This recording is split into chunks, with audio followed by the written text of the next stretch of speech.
армысыздар. Қазақша каналды қолдап кетіңіздер.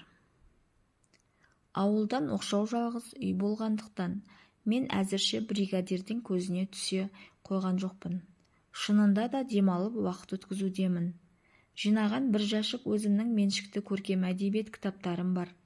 Солардың ұнағандарын пәлен қайтара оқумен болам. Бір сұмдық шықты.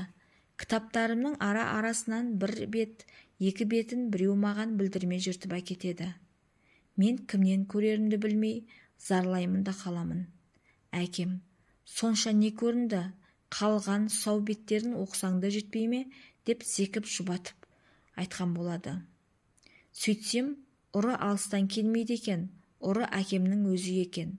Ол шылым шегеді, газет жаздырып алмайды. Бір күні байқасам, темекі орау үшін қалтасынан алып жатқан қағазы менің кітабымның жыртылған беті. Жалтаруға әкеде жол қалмады. Мына қызыққа қараңыз, әліпті таяқ деп білмейтін әкемнің кітап жөнінде түсінігі өзінше екен.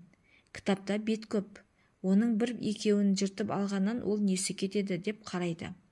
Мазмұны ойсырап қалады деп ойламайды. Бір қора қойдың біреуін сойып жегеннен мал қарасы азая ма? Ол солай ойлайды. Тек өлең жазуға арналған қатырма тысты қалың дәптерім бар.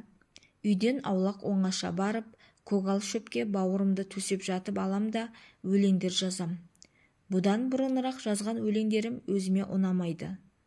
Нашар өлеңдердің көзін ең соңғы рет тып-типыл етіп жоям. Енді тек бір сөзі де өзгермейтін әдемі сұлу өлеңдер жазбақшымын. Дәптерім кіл асыл өлеңге толы болған соң, тарих үшін оны сақтап қоймақшымын. Болашақта кім болам? Осы кезде бұл мәселенің басы әбден ашық шешілген. Әрине жазушы болам. Кітаптар жазам.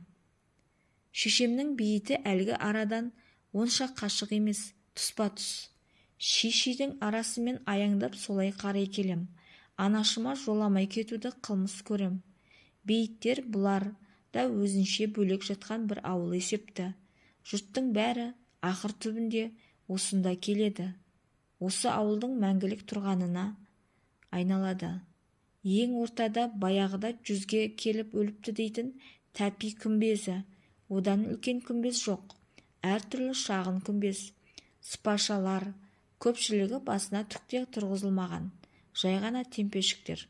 Адамдар өлген соң бірде бола алмаған, кімнің бай, кімнің кедей болғаны беп белгілі.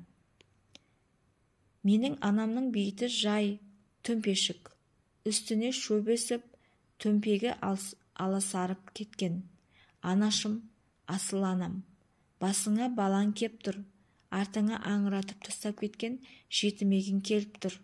Сен сеземісің, білемісің, сағындым-ау, анашым өзіңді.